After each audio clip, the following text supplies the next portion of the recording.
Hey there YouTube. I don't have screen recording software, so bear with me. So I'm trying to restore a Duplicati backup, not Duplicati. So Duplicati, whatever the... Anyway, so normally you would think when you're restoring this backup you would just go in and select your... See how this says repository? Select directory to be backed up. So you'd think you'd go in here and you would set this to your restore folder, right? So I set this to restore to this folder. There we go. Save. Now I'm going to select my storage where I stored my actual backups. I'm going to select that. And now I'll enter my super secure password and hit done. And now you'd think it'd be easy just to click restore. But look, you get no previous revisions found. And if you're like me and you only use this software for a few minutes, you're probably like, ah, this thing's a piece of shit, it didn't back up my stuff. Well, it's kind of weird how it doesn't have a dedicated restore button the way it does these jobs.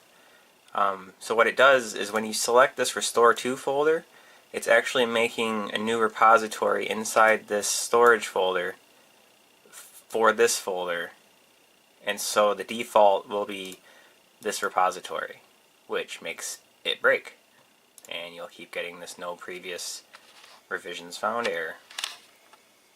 And when your heart sinks, just take a step back and then go into this again. So make a new job, so right click up here, new job, select your repository,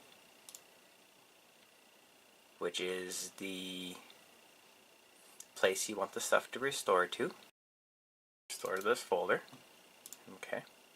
Save. Then go into your storage. Select your storage again. Do local disk. Then navigate to where your storage is. And you'll see it's asking for this password again, but look at it this time closer. See how this string here changed to restore to this folder? That is called the repository name. So you actually want to click this and then select whatever the name of the folder was that was backed up. So I named it repository 1, but yours might be documents or whatever you would have made that folder. So select that and enter your password if you set one, then done. Now you can go in and hit restore, and you'll see it wants you to select your revision. So however many backups you ran, this is how many revisions there are. And if you want the revision that it was at failure, you want revision 3. Then you have to click list files.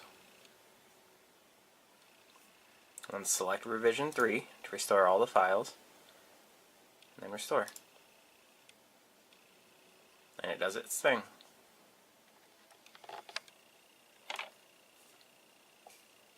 Duplicacy, whatever the hell they call it, is not very intuitive. It's a powerful tool. I like it because it does deduplication and it supports a lot of different cloud stuff.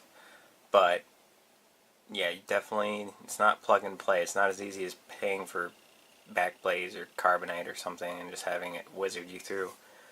Alright, and then we'll go and we'll see that my restore to this folder is now the same as what my documents folder was,